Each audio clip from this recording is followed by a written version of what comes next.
Malgré ce qu'on pourrait penser, la physiothérapie n'est pas si connue que ça au Québec.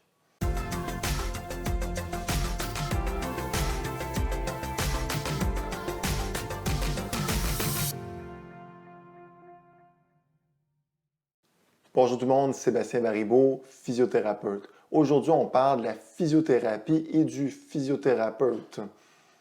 Si je vous laissais 10 secondes et je vous demandais qu'est-ce que la physiothérapie ou qu'est-ce qu'un physiothérapeute, qu'est-ce que vous me répondriez?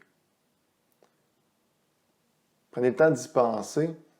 Souvent, les gens ont une idée un peu vague de ce que c'est qu'un physiothérapeute et de ce qu'on fait dans la vie. Souvent, les gens savent qu'on va traiter les épaules, les accidents de la route, les accidents de travail, après les grosses chirurgies, mais l'idée reste globalement floue.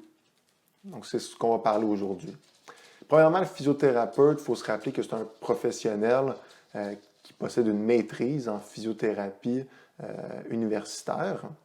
Et nos champs de compétences sont principalement l'orthopédie, donc le domaine musculo-squelettique, les muscles, les articulations, la neurologie, la réadaptation après les AVC, les personnes atteintes de maladies neurologiques comme le Parkinson, la sclérose en plaques, et finalement le domaine cardio-respiratoire, donc les gens qui ont été opérés au niveau cardiaque, au niveau pulmonaire, qui ont des problématiques au niveau de ces deux organes-là, ou la réadaptation, par exemple, après un infarctus. Et il y a aussi une panoplie d'autres sous-spécialités dont on ne parlera pas aujourd'hui, mais que le physiothérapeute est aussi impliqué à faire. Il y a certains physiothérapeutes qui travaillent majoritairement en milieu hospitalier, d'autres qui travaillent principalement en milieu privé, d'autres qui combinent les deux. Et il faut savoir qu'en physiothérapie, on ne s'occupe pas juste des gros traumatismes, donc des gros accidentés de la route ou des accidents de travail. On s'occupe aussi d'à peu près tous les petits bobos au niveau musculo-squelettique que les gens peuvent avoir.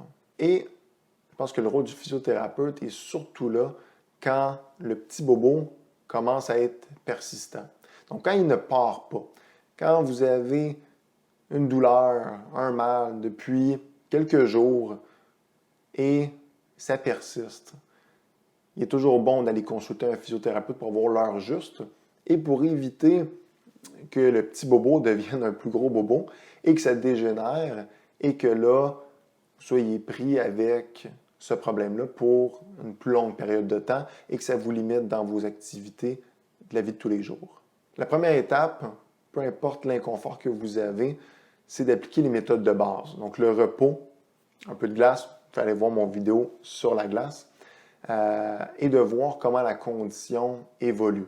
Par la suite, si tout ça ne fait pas le travail, je pense que ça vaut la peine d'aller consulter un professionnel en physiothérapie pour vous aider à mieux gérer cet inconfort-là, ce problème-là, pour vous aider à aller mieux plus rapidement. Donc, n'oubliez pas, on est là en tant que physiothérapeute pour vos petits bobos et vos plus gros bobos. Donc, n'hésitez pas à nous consulter. Et si vous avez d'autres questions ou des interrogations sur le rôle du physiothérapeute au Québec, n'hésitez pas à les mettre dans les commentaires juste ici. Et si vous ne l'avez pas déjà fait, je vous invite à vous inscrire à ma chaîne YouTube et à ma page Facebook au Sébastien Baribeau, physiothérapeute, ou ma chaîne YouTube Simplement Physio. Sur ce, à la prochaine.